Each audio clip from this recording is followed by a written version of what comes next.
Have you seen this show? Have you seen that show? Ooh, what are you streaming now? Do you know the Super Bowl's this weekend? And the Olympics? Have you seen the Bilsteins and Slam Specialties going in the wagon? I'm looking forward to seeing this thing on all fours.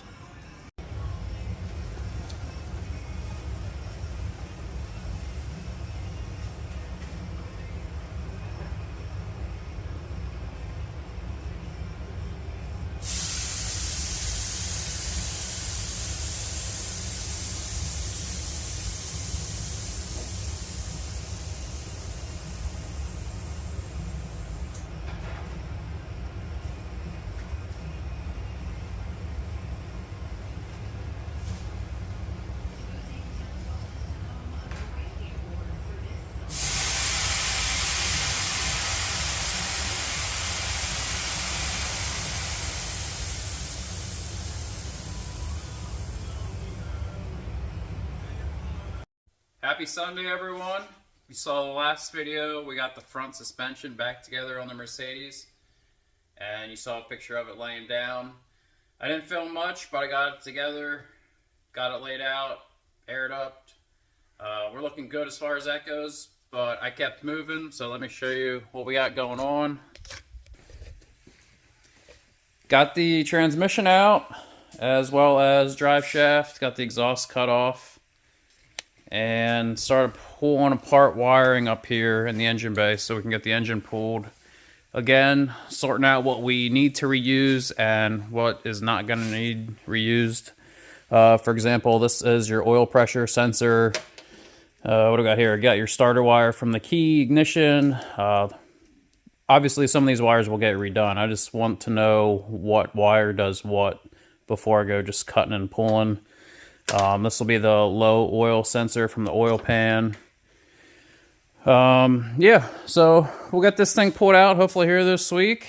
Start sorting through, cleaning up the engine bay. And then we'll start mocking the LS and the 4L80 up.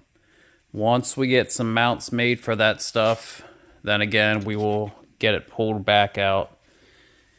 And I think we're going to do some cleanup on the engine bay. Tucking, hiding. Do need to do some repair work.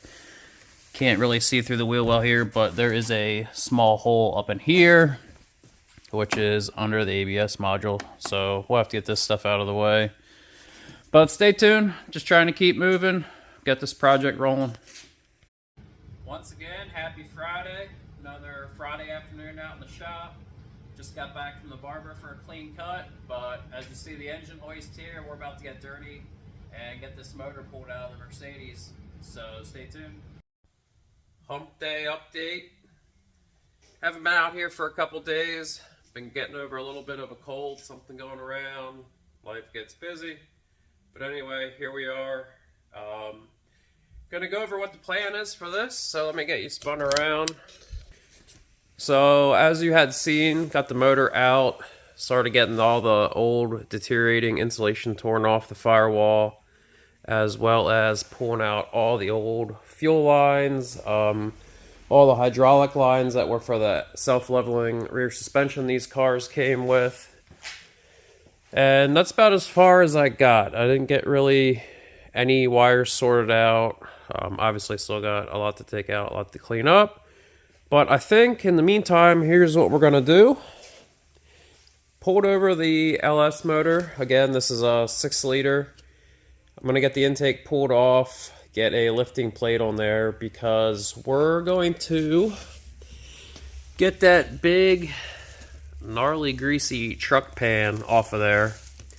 And we're going to swap on, I got a GTO front sump oil pan off of Marketplace. I'm going to try and use an original GM pan. I'm not always a fan of, or kind of hesitant to use a aftermarket fabricated aluminum type pan, but I knew I was going to have to do something front sump due to the steering linkage is in the back side of the cradle on these cars. And also, the guy I purchased the GTO oil pan from was nice enough to throw in. He had a pair of GTO engine mounts laying around that I'm going to see if I can make work or if we have to fabricate something. But I'm having a gut feeling that I'm going to be able to make something work with this. Here are the original Mercedes mounts that would obviously mount to the motor and then down to the subframe, which these have a very similar design. So I think I'm going to be able to do something with these. We're going to get the pan swapped and the motor mounts on, and then take a little bit of a measurement from where the motor mount would be to where the rear of the front sump ends up.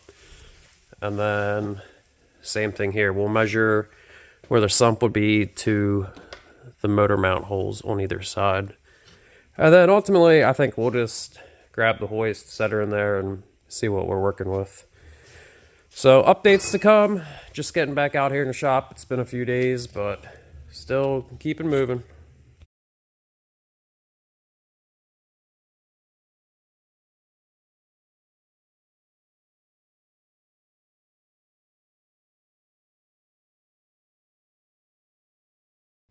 What's up, guys? Probably thought I gave up on the LS swap already since I've been MIA. Wasn't the case, honestly, just been busy. Took another weekend to go snowboarding with the guys while we still got winter here in PA. But it's nice, almost mid-50s today here in PA. So we actually just took some time getting the dailies cleaned up. And while I was at it, did some engine bay degreasing. But we'll get back to that. As you saw in my last video, or my last picture, I started getting the LS mocked up, and I didn't like where the steering box was as far as exhaust routing would be. So I took a pause, did a bunch of research, posted on some forums, which you know what you get there. It's, why would you do this? Why would you do that? You're not going to make that work, or I've done this and had success. Basically just a shit show. So it's pretty much you can use whatever you want and make it work. You just got to find what the right thing is for you. So luckily, my friend, shout out to Zach, had a Mustang 2 steering rack that I could at least use for some mock-up. That way I can see if it's going to work or rule out the style steering rack, which unfortunately, that's what we did. The Mustang 2 puts the mounts back farther instead of towards the front. So I think the next route, there's a bunch of aftermarket steering racks I wouldn't mind trying, but I hate to purchase something and then have a return issue if it's not going to work. So I can come up with a W210 steering rack pretty cheap that if it wouldn't work, it's not going to break the bank too bad. The difference on the W210 is it puts the mounts up on the front side of the rack and pinion, which is more ideal in this situation. And again, the whole point of possibly doing this is you get rid of this big box where exhaust could run, and then it's going to get rid of all this extra linkage and arms back here. Basically less moving parts. It is a little bit of an endeavor, and always got to worry about getting everything lined up properly and you don't have bump steer, bad steering. But I think in the end this should make for a better precise handling car. But I just want to step back, do some research, do some planning before just diving in and cutting and fitting and not making this work, because I don't want to do the easy situation, which would be the up and forward headers, maybe to a turbo or something. I already have a turbo LS car. I wanted to do something different, whether it's just a NA choppy LS or secretly I wouldn't mind doing an LSA or Hellcat blower on there, but we'll see what happens with that. So stay tuned. Progress slowed down a little bit, but sometimes that's what it needs to proceed. Step back, think about it, and then move forward. So I'll try and keep some updates coming. It's getting nice here in PA, which is going to lead to housework, oil changes, and all the hot rods. So it might slow down a little bit, but we are not stopping. It's going to happen. It's been a minute, but we're back with an update. Not a big update, but at least we'll let you know where we're at on the Mercedes project. Let me show you what we got going on.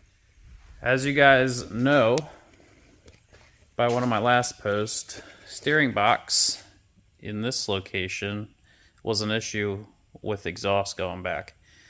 Like I said, yes, up forward headers, front exhaust, possibly turbo was an option. But again, have a turbo LS car and want to do something different.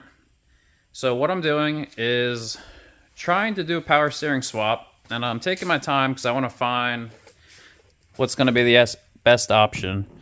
This was a Mustang 2 rack. Again, a buddy let me borrow this just for a mock-up. Not going to work.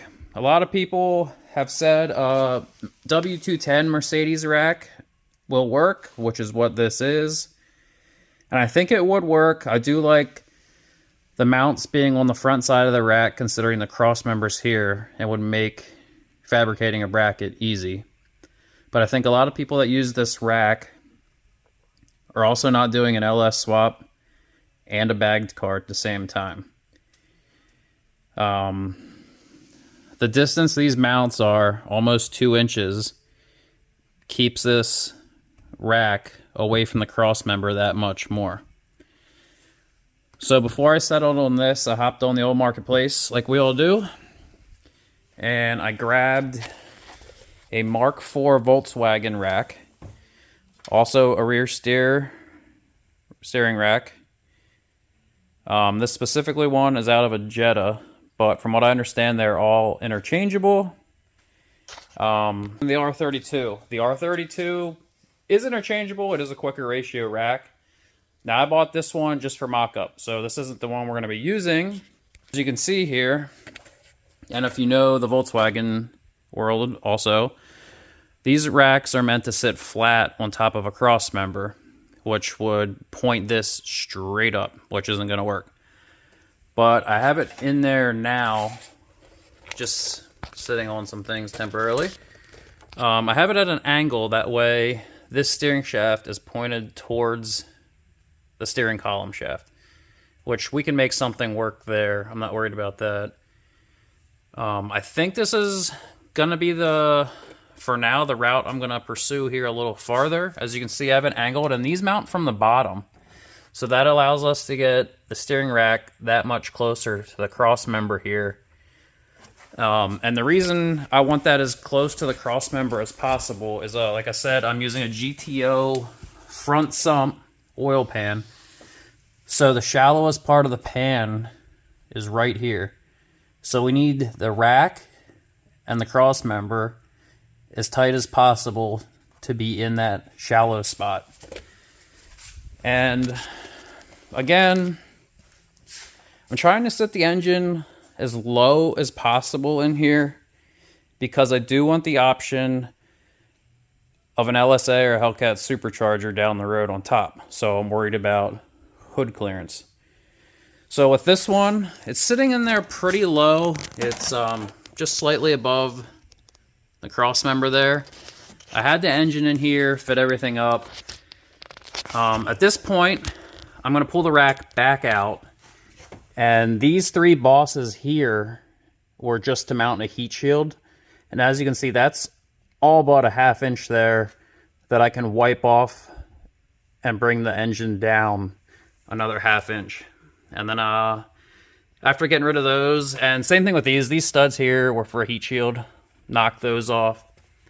And then we'll get the rack back in where it's at now and the motor set back in and see where we're at. So hopefully this is going to be the solution. We'll see. Don't really have a time frame to get this thing done. Obviously, I want to keep moving on, but I'm not going to rush. Definitely power steering rack swap. It's nothing I want to rush. And I don't want to get rid of the idea of the supercharger just yet. Obviously, I could put either of those racks in, lift the motor up slightly, and I could still fit a truck intake, probably. There's that much room in there. But from what I understand, Hellcat is around 13 inches tall from the valley cover to the top, and an LSA from the valley cover to the top, depending on the lid, is about 11 inches. So we'll see. We're going to keep working on this rack, go from there, and I'll be back with an update. Also, with the rack being that low, I think I'm going to use some spacers that I got here, These are from Spoon Performance. These are specifically for an F-body car. But they seem to have the same degree taper, and it allows almost 3 inches to raise or lower the tie rod. We're trying to avoid bump steer. So once we get the rack in, we'll get these in, get everything lined up, see what happens. So I'll be back with some updates shortly. Thanks for checking in.